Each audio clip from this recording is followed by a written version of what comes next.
É, Bom dia a todos, né? Hoje é quarta-feira, dia 2 de março de 2022, iniciando então novo mês por aqui.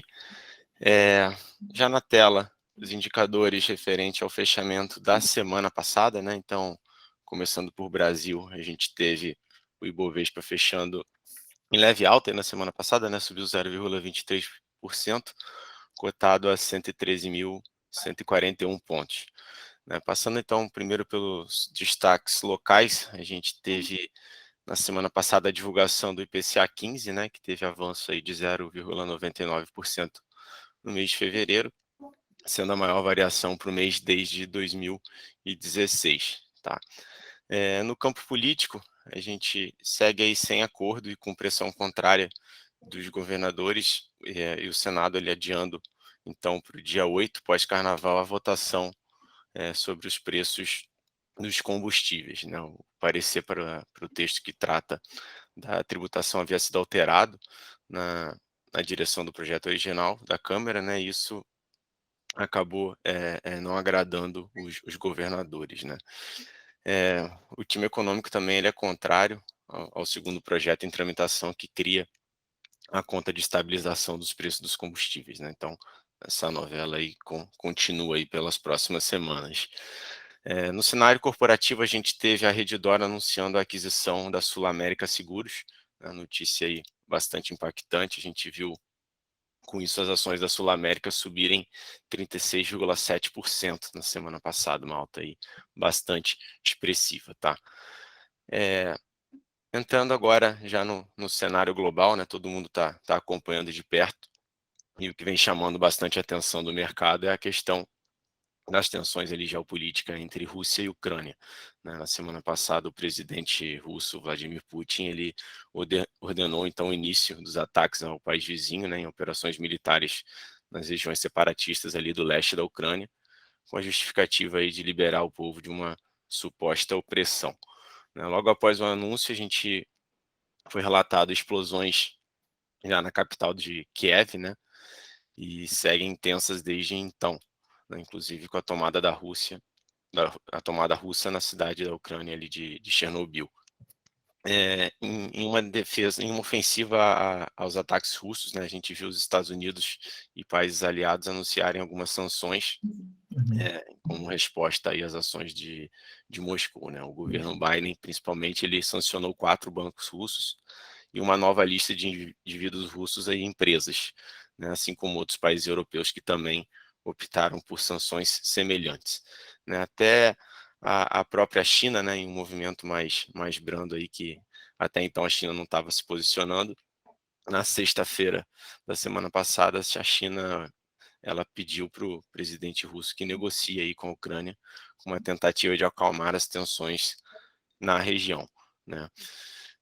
Passando um pouco agora dentro dos Estados Unidos, alguns indicadores que a gente teve por lá, a semana ela foi marcada aí pela divulgação do PCE, né, que também é uma medida de inflação utilizada por lá, é a preferida do Fed inclusive, que no acumulado, dos últimos 12 meses ficou em 5,2%, maior do que a expectativa do mercado de 5,1%, né. Então dados de inflação também vindo acima do esperado por lá, tá. Tivemos também o PMI industrial, e de serviços lá nos Estados Unidos, né, referente ao mês de fevereiro, que atingiu seu maior nível nos últimos 2 meses, né, dado positivo para a indústria americana, tá. E já na zona do euro, a inflação consumidora ela atingiu também uma máxima histórica de 5,1% no acumulado dos últimos 12 meses, com base em janeiro, Bem, tá. Passando pelo IFIX, né, a gente viu o IFIX fechando a semana em queda aí de 0,38%, impulsionado negativamente pelos fundos de lajes corporativas, tá.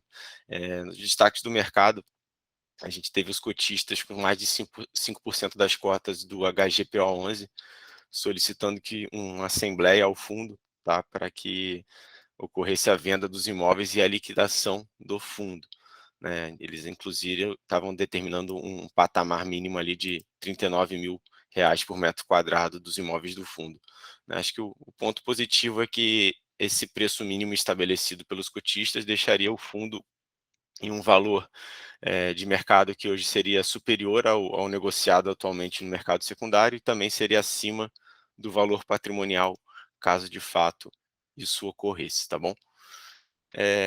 Seguindo, então, a gente passa para a parte de moedas. Chamo o Leandro aí para comentar para a gente a parte de câmbio. Bom dia, Leandro. Bom dia, Gustavo. Era tudo que a gente não precisava, né? Depois de uma pandemia, depois de vários outros tipos de problemas políticos, agora vindo uma guerra, né, da Rússia e a Ucrânia, né?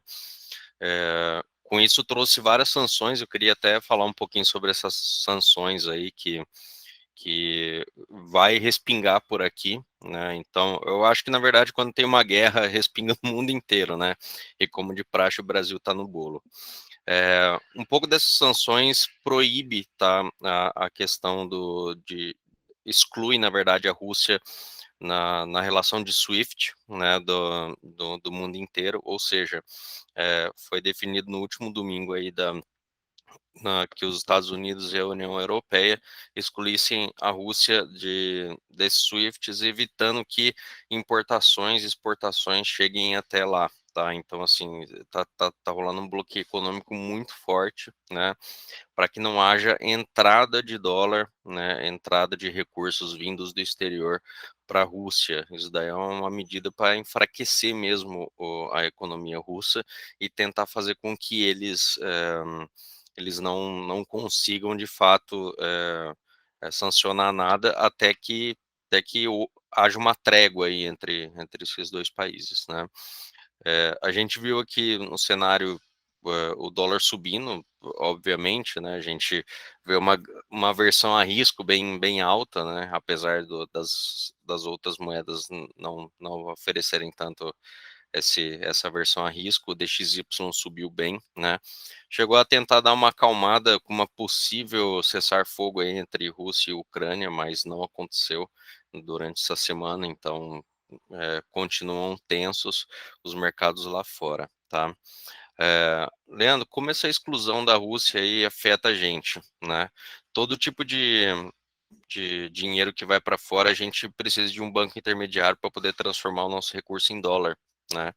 Então, esse banco intermediário geralmente ou é europeu, em caso de euro, ou é estadunidense, né? Digamos assim. Então, sim, todo olho nisso, né? Todo mundo que for falar de empresa que está importando, exportando para a Rússia, né?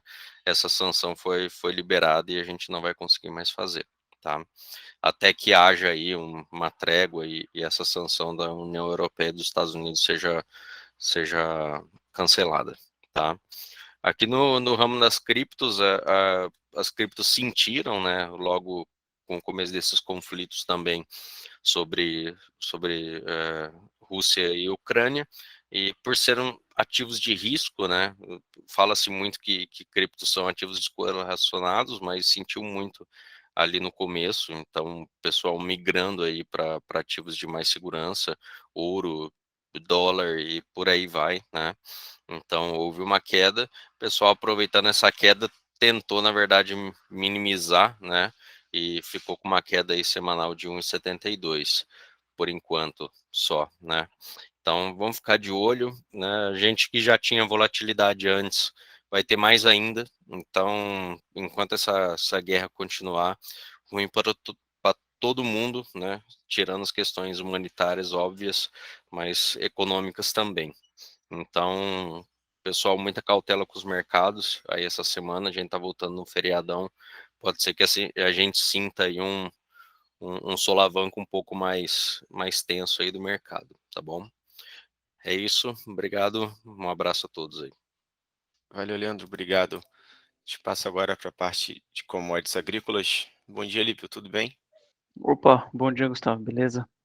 Vamos lá, assim como vocês já comentaram, esse conflito geopolítico aí inflamou esse rally que está ocorrendo nas commodities também, né? Elas subiram forte, principalmente com a preocupação com essas sanções impostas, como o Leandro chamou a atenção, porque a Rússia é um importante fornecedor de potássio e outros aditivos agrícolas, né, que podem afetar todo o fornecimento de fertilizantes aqui no Brasil e aumentar muito os custos aí da produção de commodities, né? Então, isso afeta toda a cadeia aqui de commodities agrícolas, tá?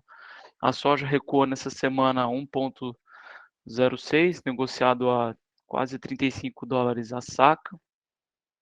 A soja recuou um pouco, embora teve esse rally, né, a soja recuou um pouco com a expectativa de aumento da área plantada na safra 22/23, que foi reportada pelos Estados Unidos, tá.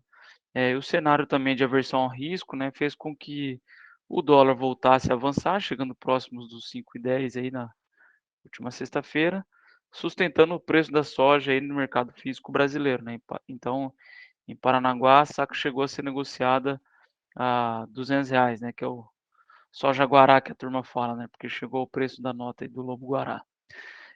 Milho, uma alta de 0,62 na semana, negociada a 97,40. Em relação ao milho, tivemos pouquíssimas movimentação. A saca em Campinas, no mercado físico, negociando próximo desse preço, de R$ 97. Na B3, os contratos futuros de grão registraram alta, né, nessa semana, então fechando a 0,62. Em Chicago também, lá teve uma alta impulsionada por toda essa situação da guerra. Lá houve uma valorização maior, de 1,32% na semana. O boi tivemos uma queda de 0,35, negociada a R$ 343 arroba. O mercado do boi físico, os preços continuam quase assim que em banho-maria, continuam firme, negociando acima dos R$ 340, mas praticamente andando de lado já faz um tempo. A última semana do mês ela termina com as vendas no atacado com baixa liquidez.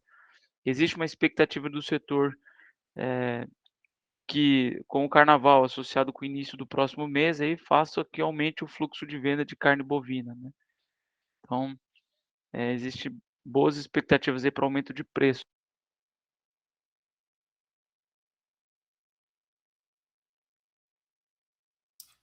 Ficou mudo aí, Alípio. Alípio? Alípio, tá ouvindo a gente? Ficou mudo, Alípio. Desculpa, eu passei o dedo aqui em relação ao café. É uma queda de 2,83, negociada a $291,50 a saca. Em função dessa tensão dessa guerra política, o café sentiu mais do que as outras commodities agrícolas, caindo 2,83. Tivemos mais de 300 pontos de alta lá fora, mas ainda assim não conseguiu sustentar toda essa queda. As preocupações é a mesma, tá? Com fornecedores de insumos em relação à Ucrânia, que isso deve encarecer os preços, mas o mercado de café segue firme também, segundo analistas, falta de produto, problemas com a produção de café, a expectativa já está com a produção 22/23. Tá bom, pessoal? Então, bom dia a todos e boa semana. Valeu, Alípio, obrigado. A gente passa agora para as demais commodities. Vou chamar o Diego aí para fazer os comentários para a gente. Bom dia, Diego. Bom dia, Gustavo. Bom dia a todos. Vamos lá. Mais uma semana de alta no Brent, né? Na verdade, a cotação superou os $100 na quinta-feira passada, chegando aos $105, né? Com os avanços aí da invasão russa, né, na Ucrânia. Na sexta-feira, a cotação recuou consideravelmente, mas ainda fechando a semana em alta de 3,59, né? E essa semana, tá, já atualizando os dados aí, essa semana o Brent está em forte alta, pessoal. Ontem mesmo fechou próximo aos $112 o barril. Antes dessa guerra aí, né, eu comentei, acho que umas 3 ou 4 semanas atrás, que já os analistas falavam dos $100, né, e chegou rapidamente, e agora já estão falando talvez em $150 o barril, se isso persistir, tá? Se essa guerra persistir por mais algumas semanas, alguns meses, que loucura, né? Então, é claro, né, a principal preocupação no mercado como um todo que está refletindo os preços, essa alta é a preocupação com a oferta, né?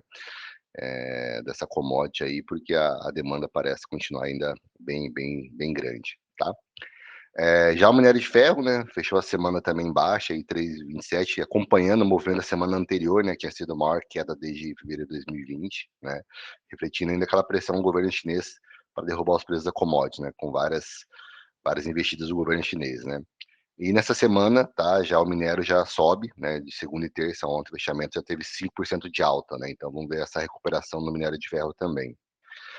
E o ouro teve uma semana de muita volatilidade, né, ali foi uma queda de apenas 0,64 na semana, mas o ouro oscilou muito, tá, entre fortes altas e quedas expressivas intraday, tá, foi uma forte volatilidade, tá? E na sexta-feira ele acabou fechando em queda, fazendo com que a semana como um todo fechasse em queda, né?